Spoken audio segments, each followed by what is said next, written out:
Great to see you here. I'm Jia Hui. Today I will be presenting the results and findings from the experiment set 3. There are 4 different types of example learning that we're going to discuss later, which are the bagging, boosting, voting, and stacking. We will determine if these methods can help to improve the model performance. So let's get started.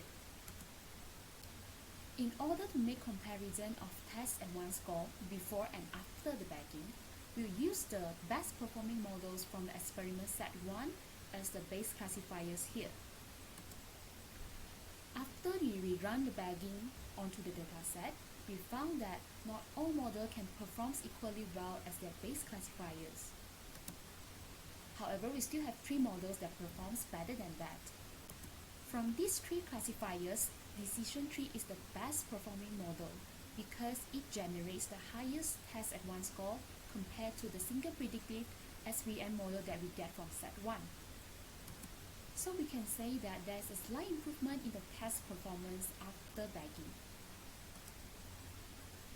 For boosting, there's one thing I need to mention here is that since the k-nearest neighbor does not support the sample weight, so we won't include it when we run the adder boostings.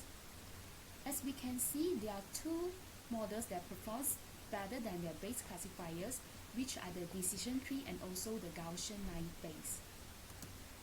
Among these 2 classifiers, decision tree is obviously the better model here, as it produces a higher test at one score than the SVM model that we get from set 1. So we can say that there's a slight improvement in the test performance after boosting.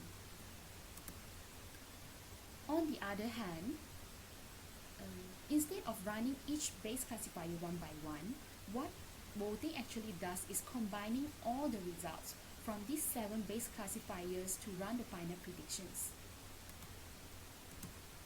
As the result has shown us, the test performance actually slightly dropped after we run the voting. These are the 6 base classifiers that we're going to use in stacking. The difference between the voting and stacking is that we need to specify which meta classifier that we're going to use for stacking. So in our case, we'll have 6 possible base meta classifiers. In order to give you a clear picture on that, we'll explain it using an example. In the first iteration, we will use the k-nearest neighbors as the meta classifiers, and we will combine the results from the remaining 5 base classifiers to run the final predictions. The results show us that the test performance actually dropped, so which means there's no improvement in the test performance. Similarly, when we run the decision tree as the meta classifier, there's no improvement in the test performance. After that, we will run the same steps for the remaining meta classifiers. And finally, we found that the best performance actually happens when we use the logistic regression as the meta classifiers. This model actually gives us the highest test at one score, so which means there's a slight improvement in the test performance after you use the logistic regression as the meta classifier. So, as a summarization of our findings, stacking model is obviously the best performing model for the experiment set 3. So, because it generates the highest test at one score compared to the other methods.